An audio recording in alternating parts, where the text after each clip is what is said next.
এটা আমরা এখন দুধ কিনছি গাভীর থেকে, গাভীর দুধ সংগ্রহ করছি বাজার থেকে। এই দুধ দিয়ে আবার আমাদের ওই বড় বড় মিষ্টিগুলো তৈরি হবে।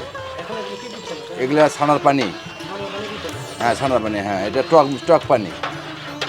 এটা মনে করি 3-4 দিনের পানি এই ছানার থেকে বাইসা পানি রাখতে হয়, টক হয়ে যায়। ওই টক পানিটা জাল দিয়ে শোধন করে এই দুধে মিশ্রিত করতে হয়।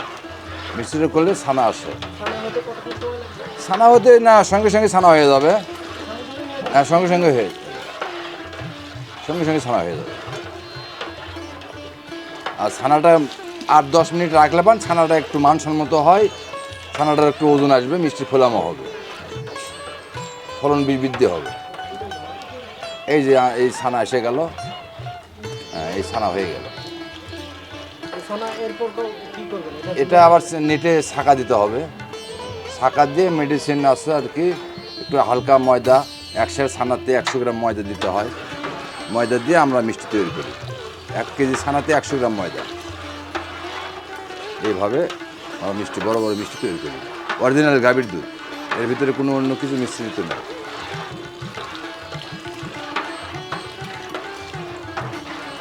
দুধে 12 কেজি দুধে আপনার দেশি গাভী হলে 2 কেজি ছানা হবে 12 কেজি দুধে। আর বিদেশি গাভী হলে আপনার 14 কেজি দুধ লাগবে 2 কেজি ছানা হতে। টক পানি, হ্যাঁ টক পানি। এই ছানারই পানিটা এই যে আজকে কাটলাম, এটা আবার রেখে দেবো।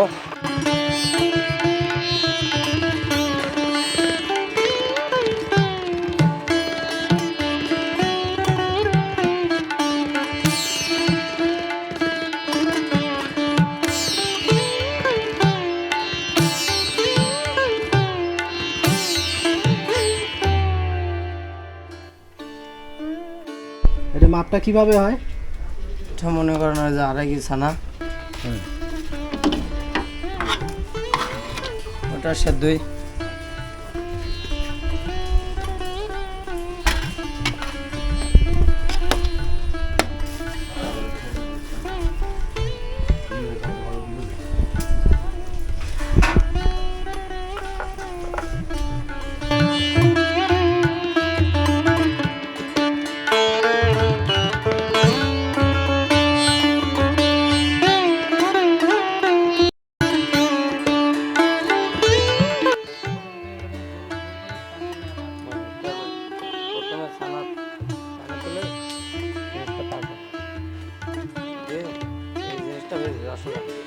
যখন 1 ঘন্টা জাল পেলে ওটা স্বাভাবিক মিষ্টি হয়ে চলে ভালো ভালো।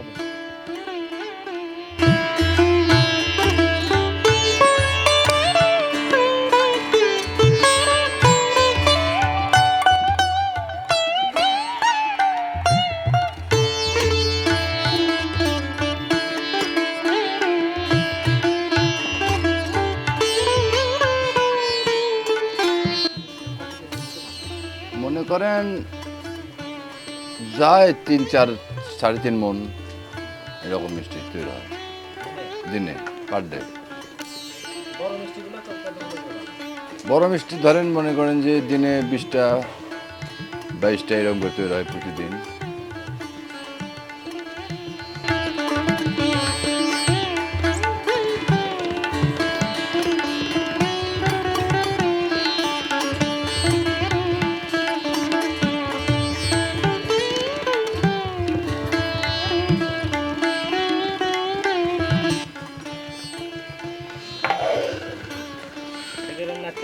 হ্যাঁ হ্যাঁ, যখন মিষ্টিটা বার হয়ে যাবে না, নাড়া দিলে ঢেকে যাবে আর কি, সিদ্ধ হবে, সবগুলো এক সমানে সিদ্ধ হয়ে যাবে।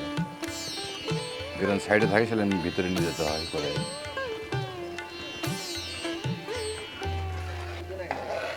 বছর 30 পার হবে, একটা না, হ্যাঁ একটা না 30 বছর।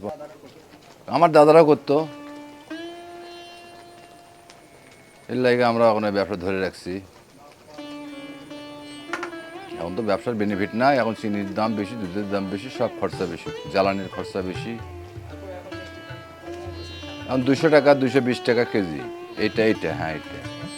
আর যেটা বড় 3 কেজি 2 কেজি ওগুলো 300 টাকা কেজি বিক্রি হয়।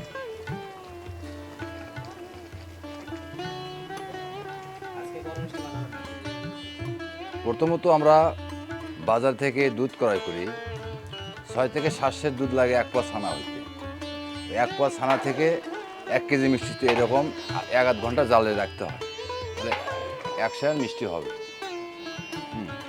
দেখা যায় যে দেশি গরু যদি হয় তাহলে আপনার 6 সের দুধ হলে 1 পোয়া ছানা হবে, আর বিদেশি গাভী হলে 7 সের দুধ লাগে 1 পোয়া ছানা হইতে। ওই 1 পোয়া ছানা দিয়ে 1 কেজি মিষ্টি হবে। হ্যাঁ, বিদেশির ক্ষেত্রে দুধটা বেশি লাগে, বিদেশি ঘাস ঘুষ বা বিভিন্ন ফলমূলের দিয়ে দুধটা বাইর করে, তো যার কারণে একটু দুধটা হালকা হয়ে আসে মানগত। হ্যাঁ, রসে, হ্যাঁ রসে যায়, চিনির রসে, হ্যাঁ চিনির রসে।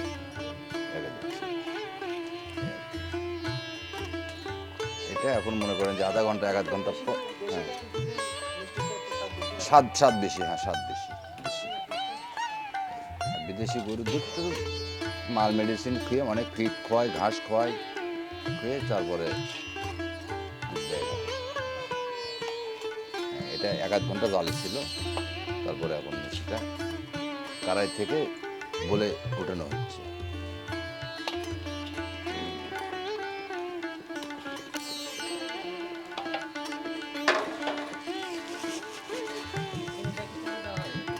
না, চিনি তো আগে জালে দেওয়া হয়েছে, এই সময় নামানোর সময় চিনি দিলে যে অনেক সময় মিষ্টিটা চারটা আউলে যাবে না। এই গাটা ফুটে গেছে, মিষ্টি সুসিদ্ধ হয়ে গেছে, জোরে বলক পড়লে মিষ্টিটা আউলে যাবে। আর এখন যে নামানো হচ্ছে এটা মানে পঞ্চের মতো নরম, এখন মানে যে ঘাটা দিলেও কোনো আউল হবে না মিষ্টি, এটাও ঘাটা দিলে গা নরম, প্লাস্টিক যখন একটু জুড়ে যাবে তখন হবে মিষ্টি শক্ত। ধরেন 1 ঘন্টা সময় তো লাগবেই, গরম জিনিস না, স্বাদ পাওয়া যাবে না। হ্যাঁ, 1 রাত গেলে তাহলে স্বাদ পাওয়া যাবে, সুন্দর স্বাদ পাওয়া যাবে। বলবেন, বৈশাখ মাস থেকে আমাদের এখানে মেলা হয় 3 মাস, একটানা মেলা হয়, বড় মিষ্টি 2-3 কেজি পর্যন্ত মিষ্টি পাওয়া যায়। মোটামুটি 12 মাসই পাওয়া যায়, কম বেশি পাওয়া যায়, যে সময় আসবেন পাওয়া যাবে, যখন আসবেন পাওয়া যাবে। গোবিন্দগঞ্জ থেকে ধরেন মনে করেন 18-19 কিলো পশ্চিমে রাজা বিরাট, জায়গার নাম রাজা বিরাট। রাজা বিরাট এখানে মনে করেন ঐতিহ্য, তো এটা মনে করেন 4 যুগের কাহিনী, সত্য তেতা তারপর কলি, হ্যাঁ 4টা যুগ ছিল, 4 যুগের রাজা ছিল। হ্যাঁ, এটা এখন কলিযুগের প্রথমে ছিল বিরাট রাজা, নামটাই ওইখান থেকে বিরাট রাজা নামটা, বিরাট ধাম রামায়ণ মহাভারতে পাওয়া যায়। হ্যাঁ, হিন্দুদের রামায়ণ মহাভারত আছে না, সেখান থেকে এটা সৃষ্টি। কল্যাণ সিদ্ধ ভাত নামে প্রচলিত এই মেলাটা। এই রাম লক্ষ্মণ এখানে অজ্ঞাতবাস ছিল 12 বৎসর, 12 বৎসর বাসছে, ওনাদের বাবা মা মারা যায়, গেলে ওনারা দেশে যায় না, এখানে ওরা ভবিষ্যৎ অন্ন খাইছে হিন্দুদের ভিতরে। এই জন্য বৈশাখ মাস করে এখানে কল্যাণ সিদ্ধ ভাত আসে, দূর দূরান্ত থেকে লোকজন আসে খায়, এই আর কি।